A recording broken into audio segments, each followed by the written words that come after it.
You're watching our continuous coverage of the Enforcement Directorate questioning Sonia Gandhi in the National Herald case. She has reached the Enforcement Directorate office, and let's get in an update from Arvind Gurasekar, who's standing by the ED office with all the latest details. Arvind, what more can you tell us?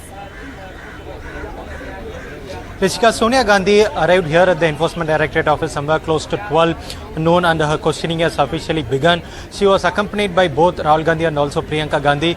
Though Rahul Gandhi dropped his mom and he has left, but Priyanka Gandhi is still very much present here at the Enforcement Directorate premises along with an advocate. So Sonia Gandhi's questioning has officially begun, and we have to wait and watch for how long this particular questioning goes. So she will be questioned by an assistant director level officer who is the investigating officer here, who is Kuldeep Singh, who the same officer who questioned Rahul Gandhi will be questioning Sonia Gandhi. Also, her statement will be recorded, but the questioning has just begun, and Congress party is also protesting across the country against the questioning of Sonia Gandhi. The Congress President Sonia Gandhi in the National Herald case, the Congress party is saying that the central agencies are being misused in this.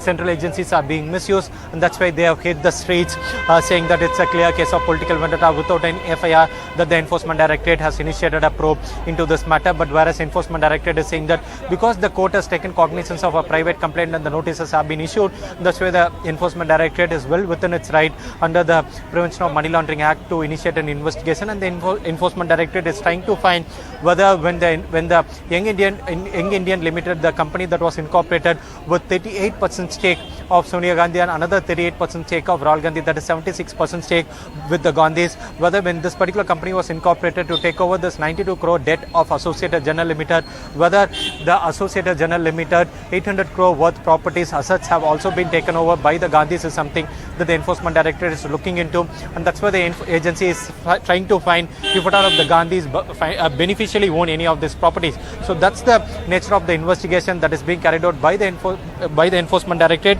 and the sources say that the agency is also very conscious of the fact the health status of Sonia Gandhi, and that's why they have accommodated all the requests of Sonia Gandhi, including allowing a person with medicines to be present at the Enforcement Directorate office. The Congress sources say that the Congress President Sonia Gandhi is still very weak after the week-long treatment at the Sir Gangaram Hospital for COVID-related illness, but she has complied with the Enforcement Directorate summons because the Congress leadership does not fear the agencies. In fact, they say that they have not done anything wrong, and that's why they don't need to fear, and that's why they have promptly appear before the agency. But the agency sources say that the law is equal for everyone, and that's why they are recording the statement of Sonia Gandhi. But unlikely in the case of Rahul Gandhi, where we saw a lengthy questioning, that won't be the same scenario when it comes to Sonia Gandhi. That's what we are getting to her from our sources in Enforcement Directorate.